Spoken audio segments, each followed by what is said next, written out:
જય હિન્દ વિદ્યાર્થી મિત્રો, વેરી ગુડ મોર્નિંગ બધા વિદ્યાર્થી મિત્રોને. લાસ્ટ જે આપણે થાઇમસ ગ્રંથિ અને પેરાથાઇરોઇડ ગ્રંથિ, ત્યારબાદ છે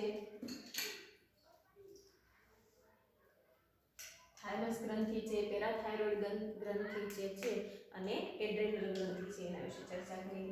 થોડું રિવિઝન કરી આપણે લેક્ચર આગળ વધારીએ. તો કે થાઇમસ ગ્રંથિ, કે થાઇમસ ગ્રંથિ જે છે એ કેવી ગ્રંથિ ક્યાં સ્થાન પામેલી છે, અથવા તો કે થાઇમસ ગ્રંથિ છે ક્યાં જોવા મળે છે આપણને. તો કે થાઇમસ ગ્રંથિ જે છે એ ક્યાં જોવા મળે છે? હૃદયના પશ્વ ભાગે. ક્યાં જોવા મળે છે? પશ્વ ભાગે જે છે આપણને જોવા મળે છે. બીજું, હૃદયની પાછળ જે છે એ સ્થાન છે એ પામેલી હોય છે. એ ઉપરાંત જોઈએ કે થાઇમસ ગ્રંથિમાંથી શું ઉત્પન્ન થાય છે?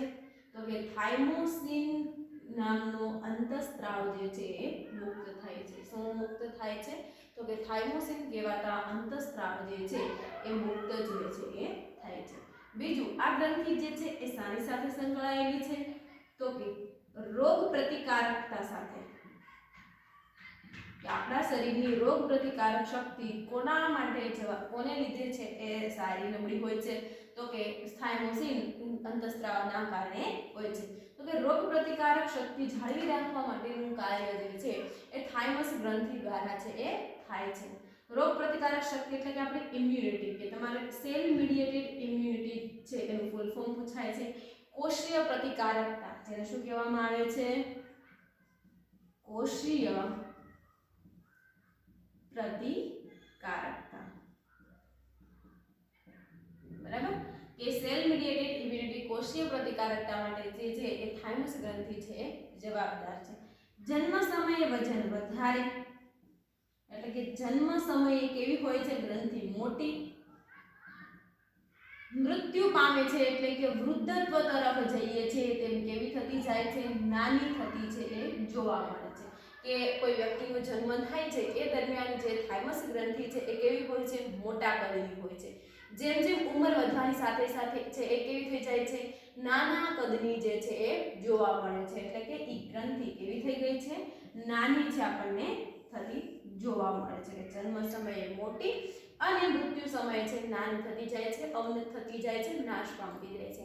એટલે તો આપણે કહીએ છીએ કે વૃદ્ધત્વ તરફ જેમ જેમ આપણે જતા જઈએ છીએ એમ આપણી રોગ પ્રતિકારક શક્તિ કેવી થતી જાય છે? નબળી થતી જાય છે. કે પુખ્ત અવસ્થાની અંદર આપણે જો જોવા મળે તો એની સરખામણી છે આપણે કોઈ વૃદ્ધત્વ સાથે કરીએ તો એ વૃદ્ધ લોકો જે છે એની રોગ પ્રતિકારક શક્તિ કેવી હોય છે? નબળી જોવા મળે છે આપણને.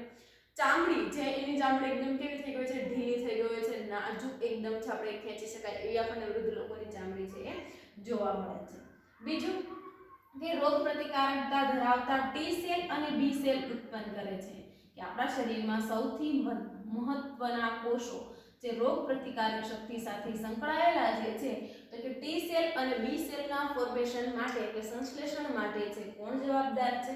તો કે થાઇમસ ગ્રંથિ છે જવાબદાર છે. વિદ્યાર્થી મિત્રો, આટલું જે છે આપણે થાઇમસ ગ્રંથિની અંદર છે એ ભણ્યા, યાદ રાખવાનું છે. ત્યાર પછી 2 માર્ક્સની અંદર છે આ થાઇમસ ગ્રંથિ છે એ પૂછાઈ શકે છે. ત્યારબાદ છે આપણે જોઈએ ખૂબ જ મહત્વની ગ્રંથિ એડ્રિનલ.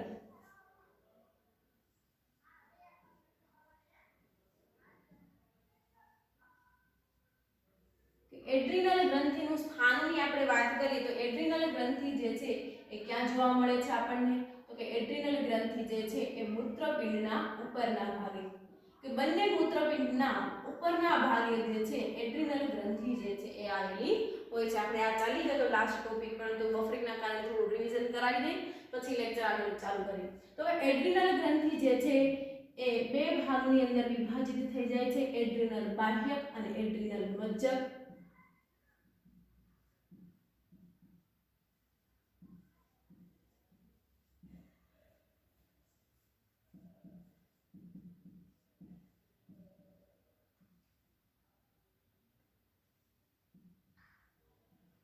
બરાબર?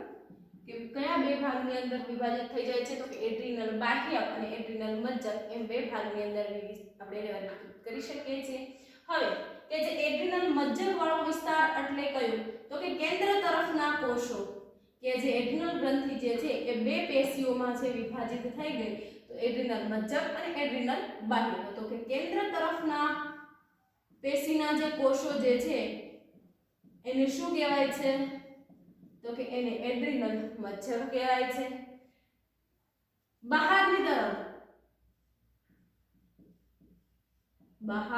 તરફ રહેલા જે કોષો જે છે એને શું કહેવાય છે? તો બહારની તરફ રહેલા કોષોને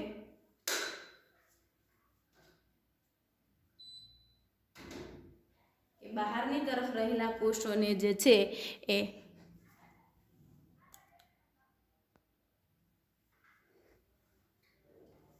બહારની તરફ રહેલા કોષોને શું કહેવાય છે? એડ્રિનલ બાહ્યક તરીકે છે એ ઓળખવામાં આવે છે. હવે એડ્રિનલ મજ્જકમાંથી પણ અલગ પ્રકારના અંતઃસ્ત્રાવ સ્ત્રાવ પામે છે અને એડ્રિનલ બાહ્યકમાંથી પણ અલગ પ્રકારના અંતઃસ્ત્રાવ સ્ત્રાવ પામે છે. એડ્રિનલ મજ્જકમાંથી એડ્રીનાલિન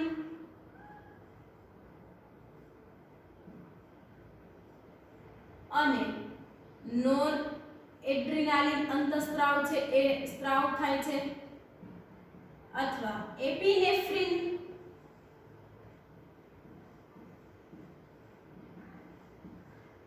અને નોન એપિનેફ્રિન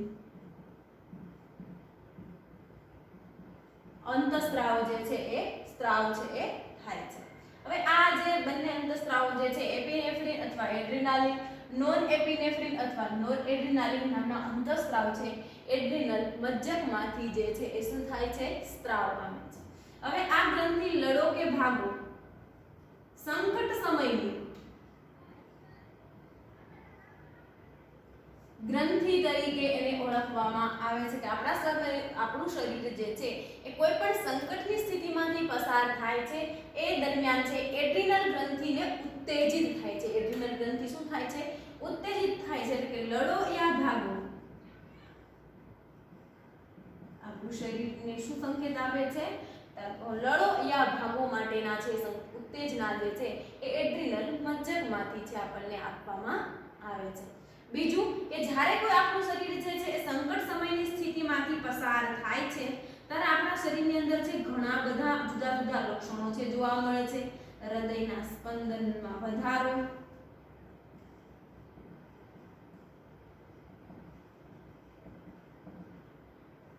હૃદયના સ્પંદનમાં ઘટાડો, આંખની કીકી પોળી થવી કે આંખની કીકી પોળી થવી, એ ઉપરાંત કે આપણને પરસેવો થવો, રૂવાટી ઊભી થવી, આપણા પાછળ જે કૂતરું પડે તો આ બધા જે લક્ષણો આપણા શરીરની અંદર આપોઆપ જોવા મળે. હવે આપણા હૃદયના સ્પંદનમાં વધારો કરવા માટે એડ્રીનાલિન અંતઃસ્ત્રાવ જવાબદાર છે અને નોન એડ્રીનાલિન છે જે આપણા હૃદયના સ્પંદનમાં ઘટાડો કરવા માટે છે એ જવાબદાર છે. એડ્રીનાલિન અને નોન એડ્રીનાલિન એવી રીતે બંને પ્રતિવર્તી ક્રિયા છે એ કરે છે. આંખની કીકી છે પોળી થઈ જાય. કોઈ તમે ભયાનક દ્રશ્ય જોવો છો તો તમારી આંખની કીકી આપોઆપ છે એ પોળી થઈ જાય છે. પરસેવો થાય છે કે આપણને છે કોઈ આપણું શરીર છે સંકટ સમયની સ્થિતિમાંથી પસાર થાય છે એ દરમિયાન પરસેવો ઉત્પન્ન થાય છે. રૂવાટી છે એ ઊભી થાય છે. બીજું ગ્લુકોજીનોસિસ એટલે કે ગ્લુકોઝ, ચરબી, પ્રોટીન ના પાચન સાથે પણ છે એ સંકળાયેલ છે. આ બધા પર પણ શું કરે છે? ચયાપચય પર પણ અસર જે છે એ પ્રેરે છે. તો આટલું વર્ણન જે છે એડ્રિનલ મજ્જકની અંદર કરવાનું છે. એડ્રિનલ બાહ્યકની અંદર છે એને 3 ભાગમાં વિભાજિત કરી શકાય છે. એનું છે અંતઃસ્તર,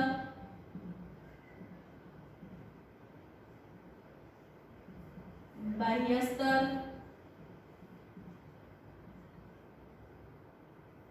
મધ્ય સ્તર અને બાહ્ય સ્તર. કે અંતઃસ્તર, મધ્ય સ્તર અને બાહ્ય સ્તર એમ 3 સ્તરની અંદર આપણે એને વર્ગીકૃત કરી શકીએ છીએ. તો આને ઝોના રેસિક્યુલા,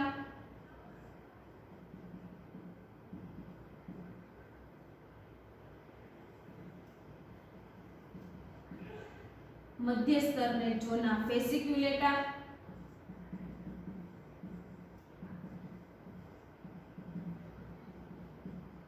અને બાહ્ય સ્તરને જે છે ઝોના ગ્લોમરુસા તરીકે ઓળખવામાં આવે છે. ઝોના રેટિક્યુલેસા, ઝોના ફેસિક્યુલેટા અને ઝોના ગ્લોમેરુસા જે છે એ આ ત્રણેય સ્તરના છે. ઇંગ્લિશ નામ છે અંતસ્તર, મધ્ય સ્તર અને બાહ્ય સ્તર. હવે આ સ્તરમાંથી પણ જે છે એ બે પ્રકારના જ અંતઃસ્ત્રાવો છે. સ્ત્રાવ ગમે છે અહીંયા કેમ એપિનેફ્રિન અને નોન એપિનેફ્રિન છે. જ્યારે અહીંયા છે ગ્લુકોકોર્ટિકોઇડ અને મિનરલોકોર્ટિકોઇડ પ્રકારના અંતઃસ્ત્રાવો છે એ સ્ત્રાવ પામે છે. ગ્લુકોકોર્ટિકોઇડ અને મિનરેલો કોર્ટિકોઇડ કહેવાતા બે પ્રકારના હોર્મોન્સ છે એ સ્ત્રાવ પામે છે. આ બંને હોર્મોન્સ છે એને કેટેકોલેમાઇન્સ તરીકે ઓળખાય છે. આ હોર્મોન્સ જે છે એને શું કહેવાય છે? કેટેકોલેમાઇન્સ તરીકે ઓળખાય છે. જ્યારે આ ગ્લુકોકોર્ટિકોઇડ અને મિનરેલોકોર્ટિકોઇડ તરીકે છે એ ઓળખવામાં આવે છે. ગ્લુકોકોર્ટિકોઇડ ની અંદર છે મુખ્ય ઘટક છે કોર્ટિસોલ. ગ્લુકોકોર્ટિકોઇડ ની અંદર છે મુખ્ય ઘટક શું છે? ગ્લુકોકોર્ટિકોઇડ ની અંદર કોર્ટિસોલ છે એ મુખ્ય ઘટક છે. બરાબર. હવે ગ્લુકોકોર્ટિકોઇડ છે શું ક્રિયા કરે છે? તો કે ગ્લુકોજીનોસિસ,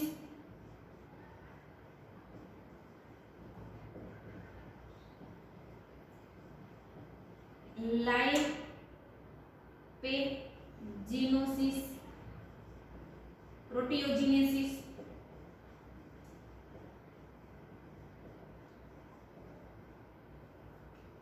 બરાબર. તો કે ગ્લુકોજીનોસિસ, લાઇપેજીનોસિસ અને પ્રોટીઓજીનેસિસ જે છે એની અંદર છે આપણે જોઈએ કે આ પ્રોટીનના પાચન, ગ્લુકોજીનેસિસ એટલે કે ગ્લુકોઝનું પાચન કરશે, પ્રોટીઓજીનેસિસ એટલે પ્રોટીનનું પાચન કરશે. ત્યારબાદ જે છે કે પ્રોટીઓજેનેસિસ પ્રોટીનનું જે એ પાચન કરશે. તો આવી રીતે જે એની અંદર છે કોર્ટિસોલ જે છે એ શું છે? મુખ્ય ઘટક તરીકે છે આપણે એને ઓળખીએ છીએ. બીજું કોષીય ભક્ષણ તરીકે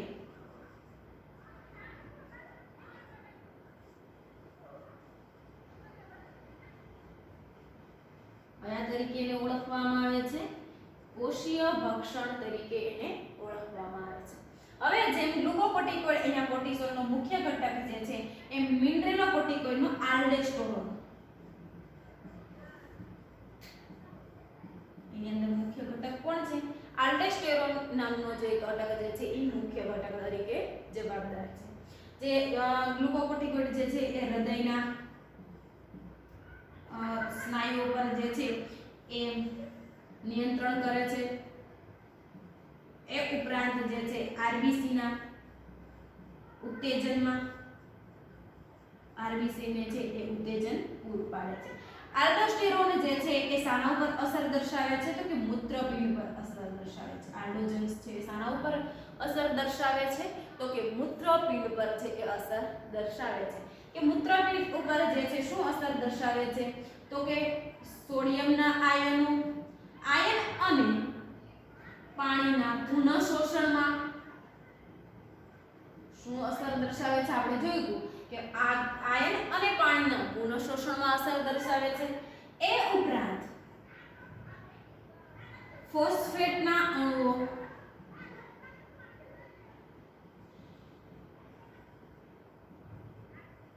નિયંત્રણમાં પણ છે એ ભૂમિકા ભજવે છે. તો આવી રીતે જે છે કે આલ્ડોસ્ટેરોન છે એ મૂત્રપિંડ નલિકાઓ ઉપર છે એ અસર દર્શાવે છે. આપણે જે જુદા જુદા કે આપણા શરીરની અંદર છે ખૂબ જ જે આલ્ડોસ્ટેરોનનું એડ્રિનલ ગ્રંથિમાંથી જે છે એ સ્ત્રાવ જે છે ઘટી જાય, એટલે કે અંતઃસ્ત્રાવનો છે સ્ત્રાવ ઘટી જાય તો આપણને શું અનુભવાય છે? થાક. શું અનુભવાય છે? થાક અનુભવાય છે. જે એડિસન્સ રોગ તરફ જે છે એ દોરી જાય છે. આપણને કયા રોગ તરફ દોરી જાય છે? એડિસન્સ રોગ. તો એડિસન્સ રોગના લક્ષણો શું છે? તો કે થાક અનુભવાય, ચયાપચય પર અસર,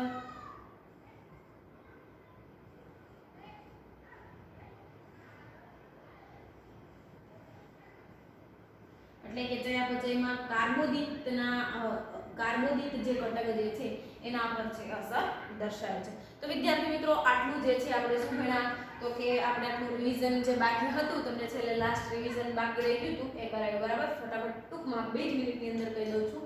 એડ્રિનલ ગ્રંથિ જે છે એ બે વિસ્તારમાં વિભાજિત થાય છે, એડ્રિનલ મજ્જક, એડ્રિનલ બાહ્યક. જે એડ્રિનલ મજ્જક વાળી પેશીનો વિસ્તાર છે એ કેન્દ્ર તરફ ગોઠવાયેલા કોષો હોય છે. એડ્રિનલ બાહ્યક જે છે એ બહારની તરફ ગોઠવાયેલા કોષો હોય છે. એડ્રિનલ મજ્જકમાંથી એપિનેફ્રિન અને નોન એપિનેફ્રિન એવા અંતઃસ્રાવો થાય છે, અથવા તો એને એડ્રિનાલિન અને નોન એડ્રિનાલિન કહેવાય છે, અથવા એને કેટકોલેમાઇન્સ તરીકે પણ ઓળખવામાં આવે છે. સંકટ સમયની ગ્રંથિ તરીકે એડ્રિનલ ગ્રંથિને ઓળખવામાં આવે છે. લડોયા ભાવનો સંકેત આપણે એડ્રિનલ ગ્રંથિ દ્વારા મળે છે. આ દરમિયાન શું થાય છે તો કે હૃદયના સ્પંદનમાં વધારો થાય છે, હૃદયના સ્પંદનમાં ઘટાડો થાય છે, આંખની કીકી પોળી થઈ જાય છે, પરસેવો થવો, રૂવાટી ઊભી થવી એ બધા સાઇન્સ લક્ષણો છે તો કે આપણા સંકટ સમયની દરમિયાન. એડ્રિનલ બાહ્યક છે અંતઃસ્તર, મધ્યસ્તર અને બાહ્યસ્તર એમ 3 ભાગની અંદર વિભાજિત થાય છે, જેને ઝોના રેટિક્યુલેસા, ઝોના ફેસિક્યુલેટા અને ઝોના ગ્લોમેરુલેસા તરીકે ઓળખવામાં આવે છે. જેમાંથી ગ્લુકોકોર્ટિકોઇડ અને મિનરલોકોર્ટિકોઇડ એમ બે ઘટક છે એ મુખ્ય થાય છે. ગ્લુકોકોર્ટિકોઇડની અંદર કોર્ટિસોલ મુખ્ય છે, મિનરલોકોર્ટિકોઇડની અંદર આલ્ડોસ્ટેરોલ જે છે એ મુખ્ય છે. ગ્લુકોકોર્ટિકોઇડ છે ગ્લુકોજિનેસિસ, લાઇપેજિનોસિસ અને પ્રોટીઓજિનેસિસની પ્રક્રિયાને ઉત્તેજિત કરે છે, કોષીય ભક્ષણ કરે છે. એ નીટના લેક્ચરની અંદર સમજશું આપણે કોષીય ભક્ષણ શું છે, જેને ફેગોસાઇટોસિસ તરીકે આપણે ઓળખીએ છીએ. હૃદયના સ્નાયુઓ પર છે અસર કરે છે, આરબીસી ને ઉત્તેજન કરે છે આરબીસી ના નિર્માણ માટે. મિનરલોકોર્ટિકોઇડની અંદર આલ્ડોસ્ટેરોલ મુખ્ય છે, જે મૂત્રપિંડ પર અસર કરે છે, જે સોડિયમ એટલે કે ઇલેક્ટ્રોલાઇટ્સ અને પાણીના પુનઃશોષણ સાથે સંકળાયેલા છે. અમુક ઘટકો જે છે એના નિર્માણ સાથે અથવા તો નિયંત્રણ સાથે છે એ સંકળાયેલા છે કે ફોસ્ફેટ અણુઓના.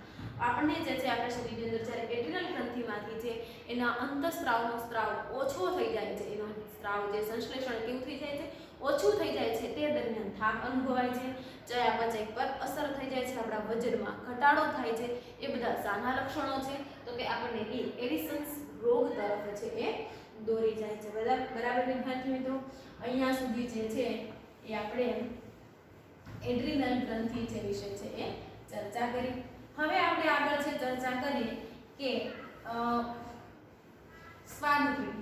એ સ્વાદુપિંડની અંદર જે છે એ કેવી રીતે આપણને લક્ષણો છે એ જોવા મળે છે, કયા કયા અંતઃસ્રાવો મુક્ત થાય છે, કયા અંતઃસ્રાવો શું ભૂમિકા ભજવે છે એના વિશે છે આપણે જોઈએ.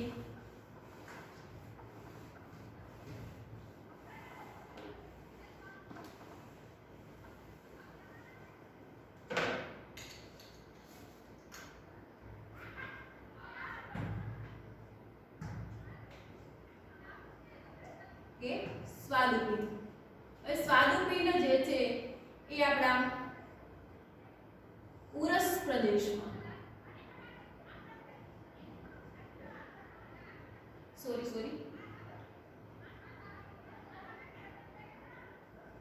ઉદર પ્રદેશમાં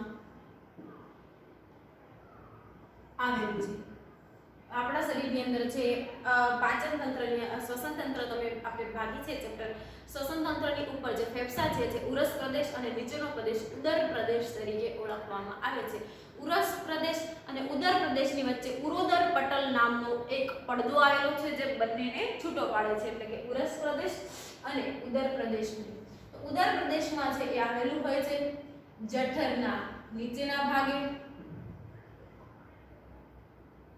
જઠરની નીચે જે છે જોવા મળે છે કે જઠરના નીચેના ભાગે છે આપણને સ્વાદુપિંડ જે છે એ જોવા મળે છે. સ્વાદુપિંડ અંતઃસ્ત્રાવી ગ્રંથિ અને બહિઃસ્ત્રાવી ગ્રંથિ બંને તરીકે ઓળખાય છે. સ્વાદુપિંડ અંતઃસ્ત્રાવી અને બહિઃસ્ત્રાવી ગ્રંથિ તરીકે ઓળખવામાં આવે છે. હવે શા માટે અંતઃસ્ત્રાવી ગ્રંથિ કહેવાય છે, શા માટે બહિઃસ્ત્રાવી ગ્રંથિ કહેવાય છે? તો કે બહિઃસ્ત્રાવી ગ્રંથિ તરીકે એ સ્વાદુરસનો સ્ત્રાવ કરે છે, જે આપણા પાચન માર્ગમાં જવાબદાર છે. અંતઃસ્ત્રાવ તરીકે એમાં ઇન્સ્યુલિન અને ગ્લુકાગોનનો સ્ત્રાવ થાય છે. બરાબર કે આપણા સ્વાદુપિંડ ગ્રંથિ જે છે એ ઇન્સ્યુલિન અને ગ્લુકાગોન બેનો સ્ત્રાવ કરે છે. તો આપણા શરીરની અંદર જે છે એ ઇન્સ્યુલિન અને ગ્લુકાગોન એ અંતઃસ્ત્રાવી ગ્રંથિ તરીકે છે, બહિઃસ્ત્રાવી ગ્રંથિ તરીકે સ્વાદુરસ છે એ જવાબદાર છે. હવે એ સ્વાદુપિંડની અંદર લેંગરહાન્સના કોષપુંજો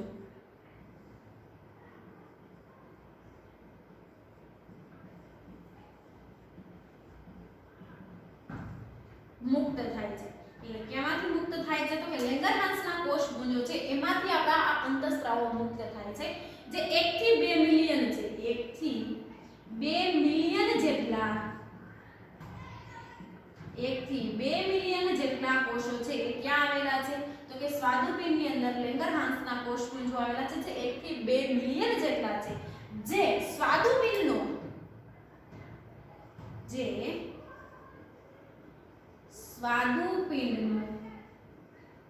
ફક્ત 1 થી 2% જેટલો હિસ્સો ધરાવે છે. શું કરે છે?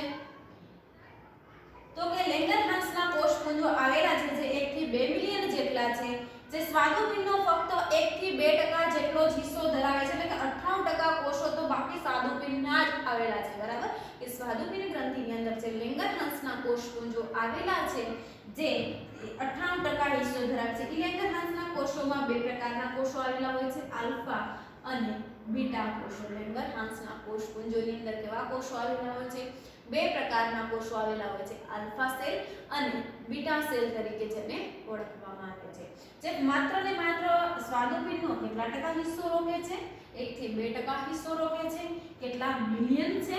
તો કે 1 થી 2 મિલિયન જેટલા છે આપણને જોવા મળે છે. ત્યારબાદ આલ્ફા કોષો ઇન્સ્યુલિન સાથે સંકળાયેલા છે, ગ્લુકાગોન સાથે.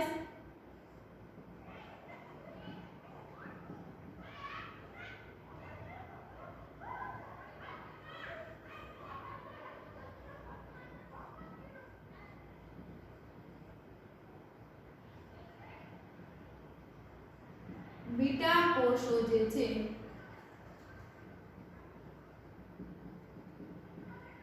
ગ્લુકાગોન સાથે છે એ સંકળાયેલા છે. પેલા જે રાઈટ લખ્યું હતું એ જ છે આપણું રાઈટ હતું કે ગ્લુકાગોન સાથે આલ્ફા કોષો જે છે એ ગ્લુકાગોન સાથે સંકળાયેલા છે અને બીટા કોષો જે છે એ ઇન્સ્યુલિન સાથે છે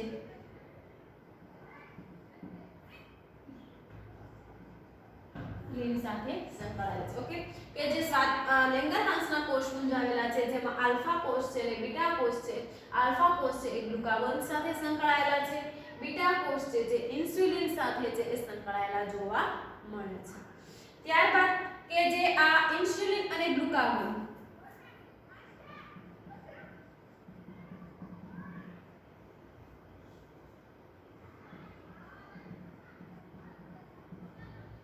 ઇન્સ્યુલિન અને ગ્લુકાગોન, તો કે ઇન્સ્યુલિન જે છે એ પણ પેપ્ટાઇડ અંતઃસ્ત્રાવ છે.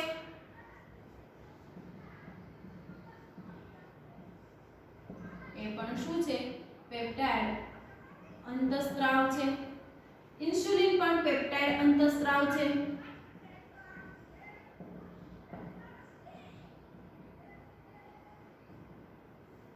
ગ્લુકાગોન જે છે એ રુધિરમાં ગ્લુકોઝનું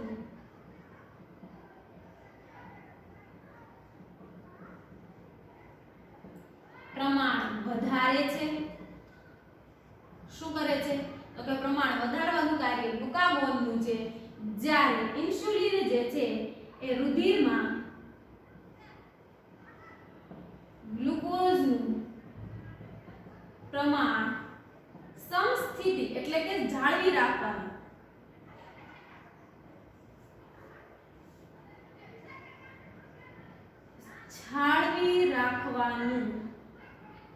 કાર્ય કરે છે. શું થાય છે? તો કે રુધિરમાં છે ગ્લુકોઝનું પ્રમાણ વધારવાનું કાર્ય કરે છે, રુધિરમાં છે ગ્લુકોઝની સમસ્થિતિ જે છે એ જાળવી રાખવાનું કાર્ય ઇન્સ્યુલિન છે એ કરે છે. ગ્લુકાગોન જે છે એ છે એ આપણા શરીરના યકૃત કોષો પર અસર કરે છે.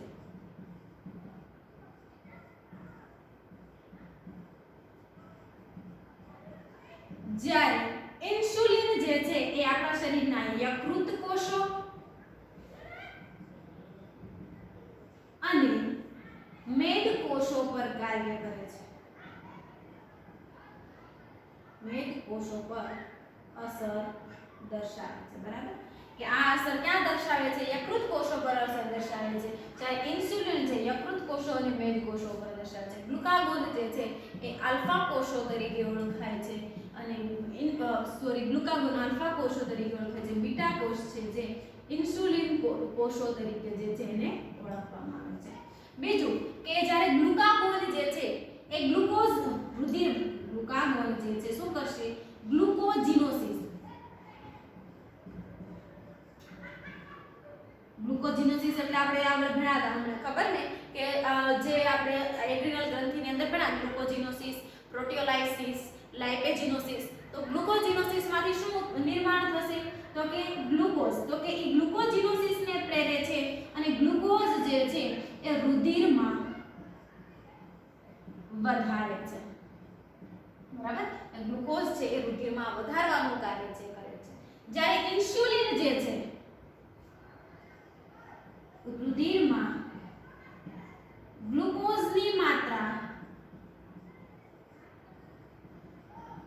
જાળવી રાખે છે. શું કરે છે? કે ગ્લુકોઝની માત્રા જે છે એ જાળવી રાખે છે, એને વધવા દેતું નથી. રુધિરની અંદર જે છે એ ગ્લુકોઝનું પ્રમાણ વધી જાય તો એને શું કહેવાય છે? હાઇપરગ્લાયસેમિયા. શું કહેવાય છે એને? હાઇપરગ્લાયસેમિયા તરીકે ઓળખવામાં આવે છે. સમાન સ્થિતિ હોય છે તો એને હાઇપોગ્લાયસેમિયા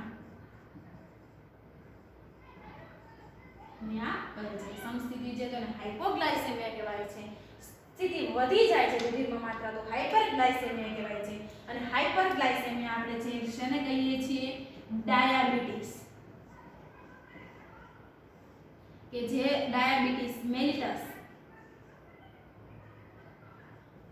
ડાયાબિટીસ મેલિટસ કોને કહેવાય એ હમણાં હું તમને સમજાવું, પરંતુ પહેલા ડાયાબિટીસ આપણે સમજી લઈએ.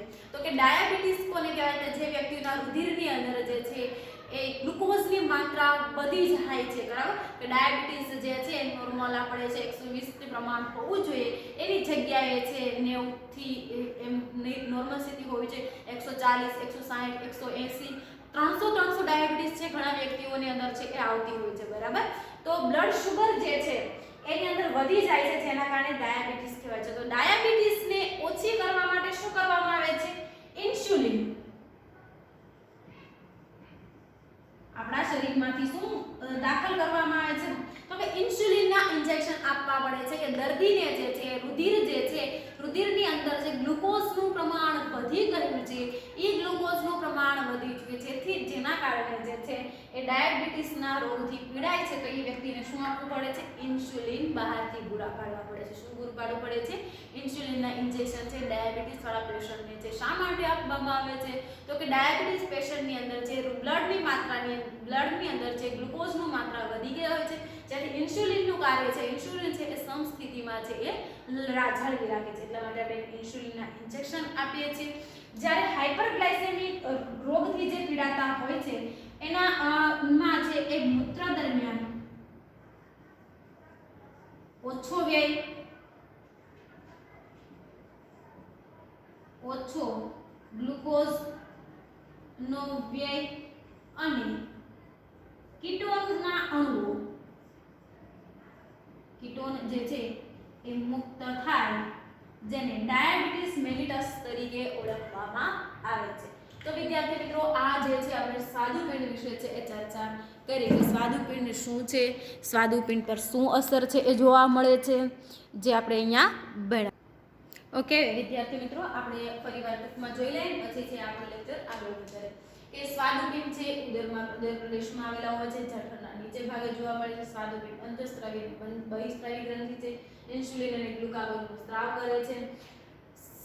સ્વાદુરસ જે છે એ બહિસ્રાવી ગ્રંથિ છે. લેંગરહાન્સના કોષપુંજો છે એ સ્વાદુપિંડની અંદર આવેલા હોય છે. 1 થી 2 મિલિયન જેટલા જોવા મળે છે, તો પણ સ્વાદુપિંડનો ફક્ત 1 થી 2% જેટલો હિસ્સો જોવા મળે છે. આલ્ફા કોષો છે ગ્લુકાગોન અને બીટા કોષો ઇન્સ્યુલિન. ગ્લુકાગોન છે આલ્ફા કોષ પેપ્ટાઇડ અંતઃસ્રાવ છે, આ પણ પેપ્ટાઇડ અંતઃસ્રાવ છે. રુધિરમાં ગ્લુકોઝનું પ્રમાણ છે વધારે છે, એટલે કે જાળવવાનું કાર્ય પણ ઇન્સ્યુલિન અને ગ્લુકાગોનનું જ છે, પરંતુ એ વધારે યકૃત કોષો પર અસર કરે છે. આ યકૃત કોષોને મેદ કોષો પર અસર કરે છે. ગ્લાયકોજિનોસિસની પ્રક્રિયા કરીને છે રુધિરમાં છે એનું પ્રમાણ છે એ વધારે આપણને જોવા મળે છે. રુધિરમાં ગ્લુકોઝની માત્રાને જાળવી રાખે છે. હાઇપરગ્લાયસેમિયાને કહે છે. હાઇપોગ્લાયસેમિયા અને હાઇપરગ્લાયસેમિયા. તો હાઇપરગ્લાયસેમિયા એટલે કે રુધિરની અંદર છે વધારે ગ્લુકોઝની માત્રા હોય. બંને ઘટકો છે ગ્લુકાગોન અને ઇન્સ્યુલિન સાથે મળીને છે જાળવણી અને નિયંત્રણનું કાર્ય પણ છે કરે છે. જે ડાયાબિટીસ પેશન્ટ જે છે એને બહારથી ઇન્સ્યુલિનની થેરાપી છે આપણે આપવી પડે છે. ડાયાબિટીસ મેલિટસ તરીકે શું કહેવાય છે, તો કે જે વ્યક્તિને જે છે એ મૂત્ર દરમિયાન નિર્માણ ઓછો થાય છે, ગ્લુકોઝનો વ્યય અને કીટોનના અણુઓ પર અસર કરે છે, એના પર નિયંત્રણ જોવા મળતું નથી, જેને આપણે ડાયાબિટીસ મેલિટસ તરીકે છે ઓળખીએ છીએ. ત્યાર પછીના જે છે આપણા નર અને માદા છાતીય અંગો એટલે કે શુક્રપિંડ અને અંડપિંડ છે. ધોરણ 12 સાયન્સની અંદર તમે ડીપના આપણા આખા એક ચેપ્ટર જે છે કે આપણા પ્રજનન તંત્ર જે છે એની રચના શું છે, એનું કાર્ય શું છે, છતાં આપણે આગળ જોઈ લઈએ.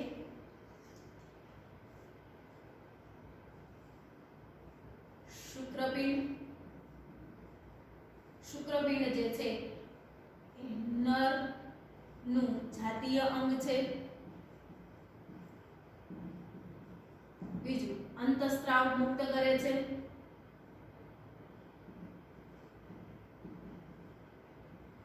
એટલા માટે એને બેવડા કાર્યો દર્શાવ્યા છે કે નરનું જાતીય અંગ છે અને અંતઃસ્ત્રાવ મુક્ત કરે છે.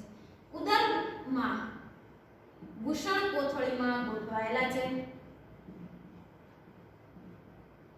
તેનું સ્થાન ક્યાં છે? વૃષણ કોથળી. વૃષણ કોથળીનું તાપમાન આપણા શરીરના તાપમાન કરતા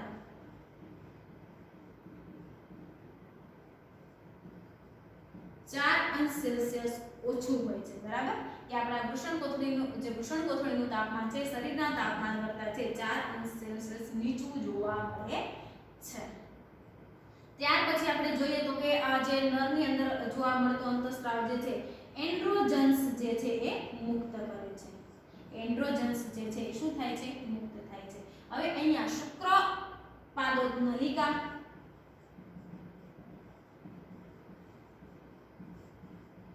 અને આધારક એમ બે ભાગની અંદર જે છે આપણને જોવા મળે છે. શુક્રોત્પાદક નલિકા અને આધારક જે એન્ડ્રોજન્સ જે એ મુક્ત કરે છે. એન્ડ્રોજન્સનો મુખ્ય ઘટક મુખ્ય અંતઃસ્ત્રાવ છે ટેસ્ટોસ્ટેરોન. ટેસ્ટોસ્ટેરોન નામનો અંતઃસ્ત્રાવ જે છે એ શુક્રપિંડ આપણા જે છે પ્રજનનની અંદર છે એ પ્રજનનની ક્રિયામાં મદદરૂપ થાય છે. બીજું કે જે એન્ડ્રોજન્સ છે જે એ શું ભૂમિકા ભજવે છે, તો કે અમુક જે છે જાતીય લક્ષણો માટે કે જાતીય લક્ષણો છે કે પુખ્તાવસ્થા બાળક કિશોરાવસ્થામાંથી પ્રયાસ થતું હોય છે એ દરમિયાન છે એના ઉપર છે દાઢીના વાળ ઉત્પન્ન થવા, મૂછના વાળ ઉત્પન્ન થવા, પ્યુબિક વાળ એટલે કે પ્રજનન તંત્ર ઉપર જોવા મળતા વાળને પ્યુબિક વાળ તરીકે ઓળખાય છે. અવાજ ઘેરો થવો, આ બધા લક્ષણો જે છે આપણા જાતીય લક્ષણો માટે છે એ જવાબદાર છે. ત્યારબાદ છે સ્ત્રીઓમાં જોવા મળતું અંડપિંડ કે અંડપિંડની અંદર છે શું જોવા મળે છે, તો કે અંડપિંડ એક જોડ જોવા મળે છે. બરાબર, જેમાંથી બે પ્રકારના અંતઃસ્ત્રાવ છે એ સ્ત્રાવ થાય છે, ઇસ્ટ્રોજન, પ્રોજેસ્ટેરોન. આ બધા હોર્મોન્સ સ્ટીરોઇડ હોર્મોન્સ છે. બરાબર, કે ટેસ્ટોસ્ટેરોન છે, ઇસ્ટ્રોજન છે, પ્રોજેસ્ટેરોન છે. આપણે આવ્યું હતું જે આપણે એડ્રિનલ ગ્રંથિ ભણતા ભણતા હતા કે એડ્રિનલ મજ્જક જે છે એ અમુક અંશ એડ્રિનલ બાહ્યક જે છે એ અમુક અંશે સ્ટીરોઇડ હોર્મોન્સનો પણ સ્ત્રાવ છે એ કરે છે, બરાબર? તો બધા સ્ટીરોઇડ હોર્મોન્સ છે. તો કે ઇસ્ટ્રોજન છે કેવી રીતે સ્ત્રીઓની અંદર જોવા મળે છે અને પ્રોજેસ્ટેરોન કેવી રીતે જોવા મળે છે. એ પહેલા કે એક જોડ જે અંડપિંડ જોવા મળે છે દર મહિને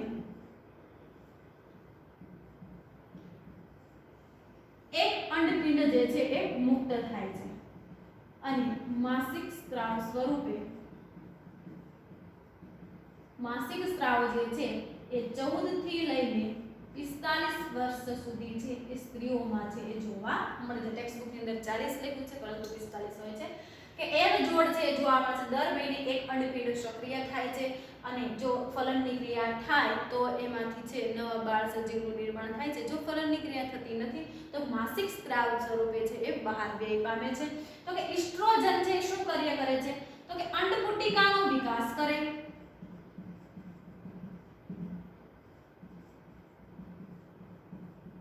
અને ઉત્તેજિત કરે, અંડપાત બાદ અંડપુટિકાનું જે કોપસ લ્યુટિયમ નું નિર્માણ કરે કે શરૂઆતમાં જે છે સ્ત્રીઓની અંદર જે છે એ અંડકોષ રહેલો છે એ અંડપુટિકાનો વિકાસ અને ઉત્તેજિત માટે છે ઇસ્ટ્રોજન અંતસ્ત્રાવ જવાબદાર છે. તો પ્રોજેસ્ટેરોન અંતસ્ત્રાવનું જવાબદાર શું છે? જો અંડકોષનું છે ફલન થતું નથી તો અંડપાત થાય એટલે કે માસિક સ્ત્રાવ સ્વરૂપે જે છે એ અંડકોષ બહાર નીકળે એટલે કે અંડપુટિકાઓ જે છે જ્યારે કોપસ લ્યુટિયમનું નિર્માણ છે એ કરે છે. કોપસ લ્યુટિયમને જાળવી રાખવાનું કાર્ય કરે છે એવું આપણે છે પિટ્યુટરી ગ્રંથિની અંદર જે છે એ ભણી ગયા છીએ. ત્યારબાદ છે કે સ્ત્રીઓના જાતીય લક્ષણો પર અસર દર્શાવે,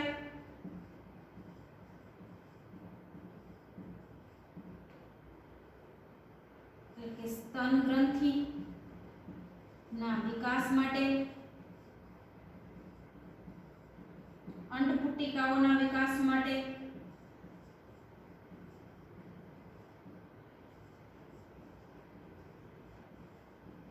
બીજું કે જ્યારે પ્રોજેસ્ટેરોન અંતસ્ત્રાવ જે છે એ સ્તન ગ્રંથિ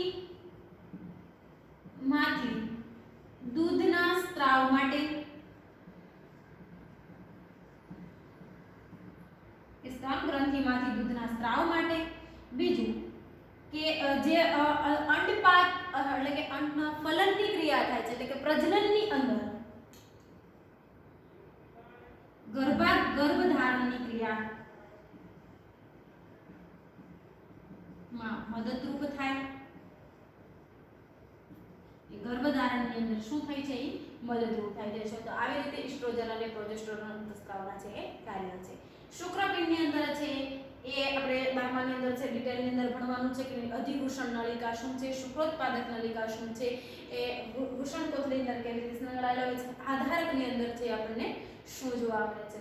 તો અહીંયા વિદ્યાર્થી મિત્રો જે આપણું શુક્રપિંડ અને અંડપિંડ છે એ પૂરું થાય છે. ત્યાર એ પહેલાના આજના હોમવર્કની અંદર છે આપણે આ 3 ગ્રંથિઓ જે છે એ લખવાની રહેશે કે શુક્રપિંડ અને અંડપિંડનું કાર્ય શું છે. ફરી વખત છે એ જોઈ લે થોડે ટૂંકમાં કે શુક્રપિંડ નરનું જાતીય અંગ છે, અંતઃસ્ત્રાવ મુક્ત કરે છે, ઉદરની વૃષણ કોથળીમાં ગોઠવાયેલા છે, શરીરનું તાપમાન કરતાં વૃષણ કોથળી 4 અંશ સેલ્સિયસ નીચી હોય છે, શુક્રોત્પાદક નલિકા અને આધારકની અંદર જોવા મળે છે. એન્ડ્રોજન્સ જે મુક્ત કરે છે, આ એન્ડ્રોજન્સ જે છે એ ચયની ક્રિયા ઉપર પણ અસર કરે છે. એ યાદ રાખવાનું છે. ચય ક્રિયા પર અને મધ્યસ્થ ચેતાતંત્ર પર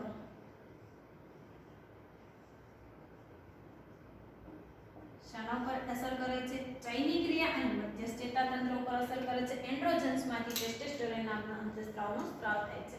અંડપિંડ એક જોડ અંડપિંડ આવેલા છે. દર મહિને છે એક અંડકોષ છે મુક્ત થાય છે અને જો ફલનની ક્રિયા ના થાય તો એની અંદર છે માસિક સ્ત્રાવ સ્વરૂપે છે બહાર નીકળે છે. માસિક સ્ત્રાવ છે પુખ્ત વયની સ્ત્રીઓ 14 થી લઈને 45 વર્ષ સુધી છે જોવા મળે છે. ઇસ્ટ્રોજન અને પ્રોજેસ્ટેરોન અંતઃસ્ત્રાવ છે એમાં જોવા મળે છે. ઇસ્ટ્રોજન અંડપુટિકાઓના વિકાસ અને ઉત્તેજિત કરે છે. પ્રોજેસ્ટેરોન અંતઃસ્ત્રાવ જે છે એ અંડપાત બાદ અંડપુટિકા અને કોપસ લ્યુટિયમના નિર્માણ માટે જવાબદાર છે. જાતીય અસર દર્શાવે છે સ્તન ગ્રંથિના વિકાસ માટે અને પુટિકાઓના નિર્માણ માટે, સ્તન ગ્રંથિમાંથી દૂધના સ્રાવ માટે અને ગર્ભધારણની અંદર જે પ્રોજેસ્ટેરોન છે એ બધું ટૂંક થાય છે. તો આજના હોમવર્કની અંદર વિદ્યાર્થી મિત્રો છે આપણે શું ભણ્યા તો કે સ્વાદુપિંડ અંતઃસ્રાવ છે, શુક્રપિંડ અંતઃસ્રાવ છે અને અંડપિંડ અંતઃસ્રાવ છે. અહીંયા આપણી મુખ્ય અંતઃસ્રાવી ગ્રંથિઓ છે એ પૂરી થઈ. કઈ મુખ્ય અંતઃસ્રાવી? પિટ્યુટરી ગ્રંથિ, પિનિયલ ગ્રંથિ, થાઇરોઇડ, પેરાથાઇરોઇડ, થાઇમસ, ત્યારબાદ એડ્રિનલ, સ્વાદુપિંડ, શુક્રપિંડ અને અંડપિંડ. તો 9 આપણે કઈ ગ્રંથિઓ ભણ્યા તો કે મુખ્ય અંતઃસ્રાવી ગ્રંથિ વિશે ચર્ચા કરી. ત્યારબાદ છે આપણે હૃદય છે, આંત્રમાર્ગમાંથી છે અને એની આ બધા અંતઃસ્રાવો કેવી રીતે છે કોષ સુધી વહન થાય છે એના વિશે છે આપણે એની ક્રિયાવિધિ છે એ પછીના લેક્ચરની અંદર ભણીશું. તો અહીંયા સુધી છે વિદ્યાર્થી મિત્રો આજના હોમવર્કની અંદર છે એ રહેશે. જય હિન્દ.